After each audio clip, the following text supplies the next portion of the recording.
लालू तेजस्वी अपने कानों को खोल, तेरे दरवाजे पे बज रहा ढोल। एमवाई समीकरण का खुल जाएगा पोल, नहीं तो हमारे साथ कर लो गठबंधन और बचा लो अपना समीकरण। इस नारे के साथ असदुद्दीन ओवैसी के कार्यकर्ता राबरी आवास पे पहुंचे, खूब ढोल नगारा भी बजाया गया और लालू प्रसाद यादव से गुहार लगाई गई, कोशिश की गई कि भाई चलिए हमारे साथ गठबंधन कर लीजिए।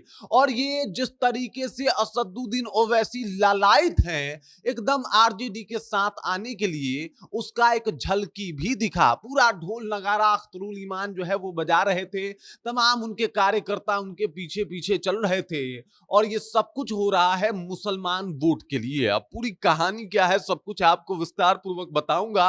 आखिरकार असदुद्दीन ओवैसी ने ऐसा क्यों किया इसके बारे में भी समझाऊंगा, लेकिन उससे पहले मेरा परिचय जान लीजिए। मेरा नाम है रजत और आप जनता जंक्शन देख रहे हैं। आपको बता दूं कि असदुद्दीन ओवैसी मुसलमानों के बड़े लीडर माने जाते हैं और उन्होंने ऑफर भी किया आरजेडी को कि आइए आप हमारे साथ गठबंधन कर लीजिए, लेकिन आरजेडी ने उस ऑफर को ठुकरा दिया। बार बार प्रयास के बाद, अख्तरुल ईमान के बार बार जाने के बाद भी कुछ भी जब पॉजिटिव रिस्पांस आरजेडी की तरफ से नहीं आया, तब अख्तरुल ईमान सोचे कि भाई अब ऐसे बात नहीं बनने वाला। और आप देख सकते हैं कि किस तरीके से अपने कार्यकर्ताओं के साथ निकल पड़े हैं लालू प्रसाद यादव से मिलने के लिए कि भाई लालू तेजस्वी अपने दरवाजे को खोल, तेरे दरवाजे पे बज रहा ढोल। और इस तरीके से तमाम नारे जो है वो लगाए गए, लालू तेजस्वी अपने कानों को खोल, दरवाजे पे बज रहा ढोल।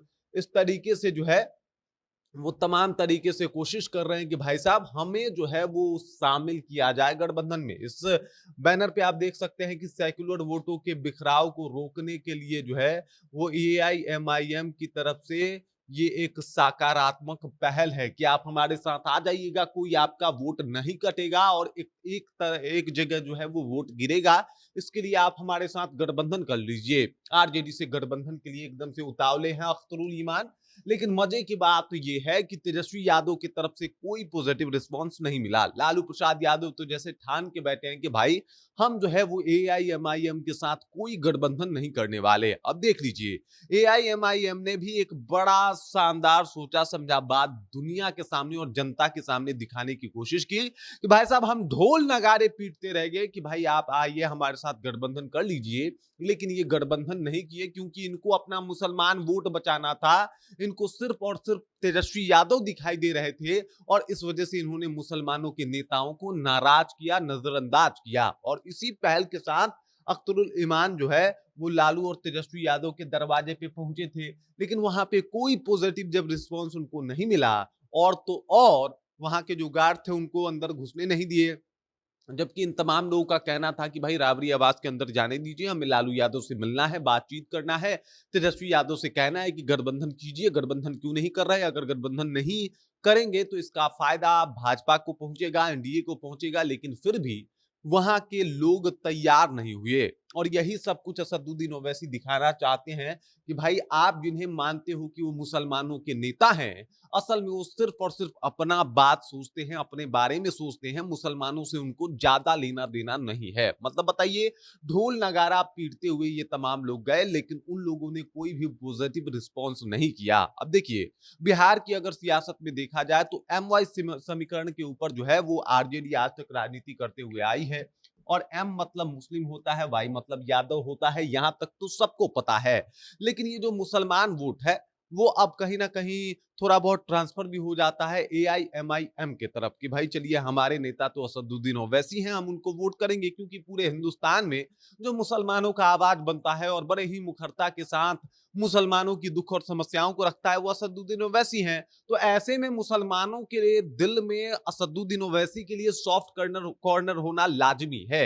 और उसके बाद भी जब सॉफ्ट कॉर्नर है, तमाम कोशिश भी की जा रही है। आपने एक बार एआईएमआईएम को तोड़ा भी है, उसके 4 विधायक को अपने में मिलाया भी है, लेकिन उसके बाद भी अगर एआईएमआईएम यानी असदुद्दीन ओवैसी सामने से हाथ बढ़ा रहे हैं, तो आखिरकार क्यों नजरअंदाज कर रहे हैं लालू प्रसाद यादव? तो इसके पीछे का कारण है कि मुसलमानों को वो ये दिखाना चाहते हैं कि भाई साहब मुसलमानों के नेता हम हैं, ना कि AIMIM है। यानी असदुद्दीन ओवैसी को मुसलमानों के नेता मान ही नहीं रहे और इसी वजह से वो नजरअंदाज कर रहे हैं कि भाई चलिए आप जाइए, कोई दिक्कत नहीं है, हमें तो मुसलमान वोट ही दे देगा, हम तो MY समीकरण के ऊपर आज तक राजनीति करते आए हैं।